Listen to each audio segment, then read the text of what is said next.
All right, guys, it is that time of year when I get flooded with questions asking advice for just natural support for those seasonal allergies symptoms. I am super fortunate to not be part of the nearly 8% of Americans who suffer from seasonal allergies, but I know of and have helped many who do. So this blog is just a compilation of what they have found relief with. So you know that these are things that people have actually tried and have worked for them. There's a lot of information out there in the world of Google, and a person can really get lost and overwhelmed with all of the options. So I've just streamlined the most common things that people have success using. Now, I also need to point out that there has been no documented cure for allergies, only symptom support. And of course, that I am not a doctor and you should seek care from one as necessary. So now that we got that out of the way and we're best friends, let's talk about why you're watching this. Natural ways to find relief. First off, the favorite of all of Young Living's 6 million members is a combination of essential oils of lavender, lemon, and peppermint. We used to have a catchy name for this little recipe, but the FDA kind of made us change it. So now we just simply call it the LLP balm. You can use this combination to make a roller where you can apply to the chest and sinuses, or you can just diffuse it, or you can put it in a capsule and take it internally. So to diffuse it, you just simply add equal parts of each oil to your diffuser. Start with 3 drops and just adjust it to your liking. There is no right or wrong way for how much of these oils to be using. It's all personal preference and what you're finding relief with. So to make a roller, now I find the rollers to be the best options for kids. My own kids tend to like to apply their oils themselves, and the easiest way for them to do that is to just make up a harmless diluted roller for them to go wild with. So for them, I would just simply start with adding 3 drops of each lemon, lavender, and peppermint to either a 10 ml roller, or even if you have a 5 ml empty essential oil bottle, that you can just put a roller fitment on top of that. And then just top off your roller bottle with a carrier oil. I prefer Young Living's V6 vegetable complex personally, but a sweet almond oil also works well. You can always make it stronger or weaker as needed, and then reduce the peppermint for babies younger than 12 months old. You can even omit the peppermint if you like. For adults, you can just start with the same ratio and adjust it to your needs. You can even just use it neat, which is just a fancy term for undiluted, straight up out of the bottle, if that's what you want to do. If you're going to make a capsule, now I get frustrated in the world of people in the internet land about using essential oils internally, because it always starts a big argument about people saying that's not safe. But really, guys, you're ingesting essential oils with every salad and produce and spice, soft drinks and candy that you consume. So let's just put that out there. The safety concern stems from the fact that the quality of essential oils from brand to brand is so different. And it's essentially, this difference is unrecognized by the people who make these decisions on whether or not something is safe. So there are no standards for labeling quality, unfortunately. Therefore, unless you can actually visit a farm and distillery to know exactly where your oil was made, and know without a doubt that there were no pesticides or chemical fertilizers or other agricultural chemicals used in the farming or the distilling process, and you can be certain without a doubt that there are no fillers in your oil, which, by the way, an oil can be labeled as 100% pure and still have as much as 95% of it be filler. If you don't know all of these for certain, I wouldn't be using essential oils at all. Not just internally, but also inhaling them in topical use too. Because if you're inhaling these oils or applying them to your skin, these contaminants are still going to be entering into your bloodstream. This is the same as if you are ingesting them. In fact, it's actually slightly safer to ingest the oils versus inhaling them or applying them topically, because the oils then have to go through your filtering system of the digestive tract and they go through the liver before they can be metabolized by the body. Plants by nature leach the things out of the soil. So if there are pesticides and chemical fertilizers in the soil, the plants are going to absorb them, and these are left behind in the distillation process. This is why I will preach and preach and preach, and I'll continue to preach and preach and preach about just using Young Living essential oils, period. Whether you're going to be applying them topically, inhaling them, or ingesting them. If you want to go further into this than just taking my word, feel free to check it out.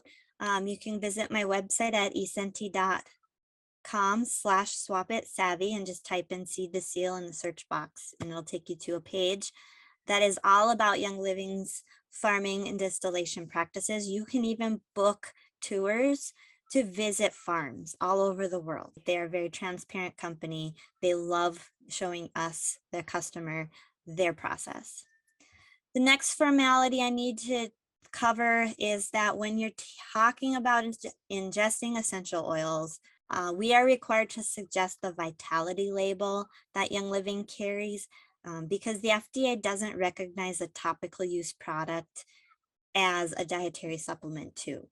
So Young Living created a separate label to pacify the FDA. It's the same oil inside the bottles, whether it has a vitality label or a regular label. There is no different quality grade with Young Living. It's all the best. Young Living, by the way, is the only company that has gone above and beyond following the FDA standards to do this and taking on the added expense of having two labels. To me, that speaks even more volumes about their integrity as a company than all the other guys. So when making these capsules, you're going to just simply take an empty veggie capsule, add vitality oils, start with 3 drops each of lavender, lemon, and peppermint. And you're going to put a bit of extra virgin olive oil or extra virgin coconut oil, depending on your personal preference. Close the capsule and take it.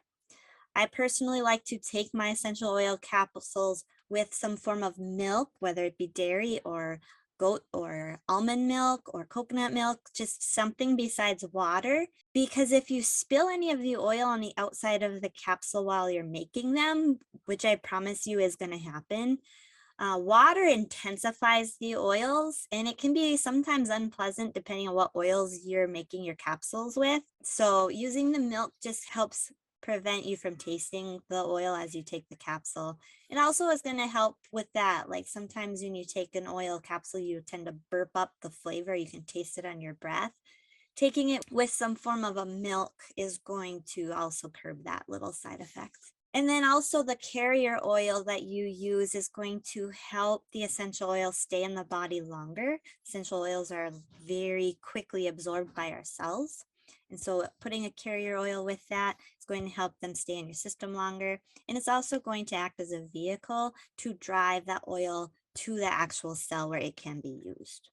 So you can take these capsules as often as you feel the need. They should take effect within 20 minutes and they last anywhere between 2 to 3 hours. So let's break down the function of these oils. So lavender has actually been shown in studies, and you can Google this on PubMed, to be a natural histamine inhibitor. Lemon and other citrus oils have been shown to liquefy and thin mucus to support drainage. And peppermint has been shown to relax smooth muscle tissue, which results in opening of airways and relaxes a heavy chest. If you need a little more inflammatory support for your symptoms, copaiba is an excellent choice to add to this regimen. You can just, again, equal parts of all oils. Let's talk about ways to support the body internally. Did you know that allergies are not actually a normal response in a healthy human? While there are a wide array of causes to allergies, like vaccinations and environmental exposures, many of the root causes for people are simply lack of enzymes, vitamins, and or minerals. Since these are things we can control, let's talk about them. Many allergy sufferers report a significant difference in the severity of their symptoms after simply just including sulfurzyme into their daily routine. This is a good idea anyways because of all the health benefits that MSM has. And I actually have a whole entire blog article just on that supplement alone. So you can check that one out over on my blog. But the relief in the allergy symptoms is likely due to the anti-inflammatory effects of MSM and the Ningxia wolfberry, which are the two main ingredients in the sulfurzyme supplement. You can turbocharge this with a red drink recipe that I have, and you'll have a great tasting way to support your whole body health and find relief from those sniffles. And you can find that recipe in my blog as well. For enzymes, the link to supplementing enzymes for allergy relief comes from your gut health and healing leaky gut. Leaky gut is well known to be the root cause of many allergies. So just logically, a focus on gut health would be beneficial to the seasonal allergy sufferer. And I have another entire blog or video on what I've done to improve my own gut health. And I also have an entire program focused solely on gut health if you're really serious about healing the core of your entire health foundation. And that's all, you can find all of that on my website. But a simple place to start with enzymes would just be simply including Allergy to your routine. The capsules are really small, but if you're unable to swallow capsules, you can just break them open and mix it into a smoothie or yogurt, or even just a spoonful of raw honey. You can grab all of these products in the link I will put in the description of this video. And then to further support your symptoms relief over time, if you start reducing your toxin exposure, now this will be coming from your cleaners, your personal care products, cosmetics, skincare, anything with fragrance, clean up your diet from processed foods. All of this will make a huge difference in your body's histamine response. And that's what we do over in my Facebook group called the Swap It Savvy community. I'll also put the link for that in the description of this video, or you can follow me on Instagram too at Swap It Savvy. So if you have any other questions about this stuff, I'm always available for you to reach out to me. So I'm going to leave you with that. If you have any further questions on the topics I discussed, feel free to reach out to me. You can find me through my Facebook group and just shoot me a quick message. I'm pretty good at responding when I see things. So good luck with things. I hope this springtime is a little more bearable for you. Take care.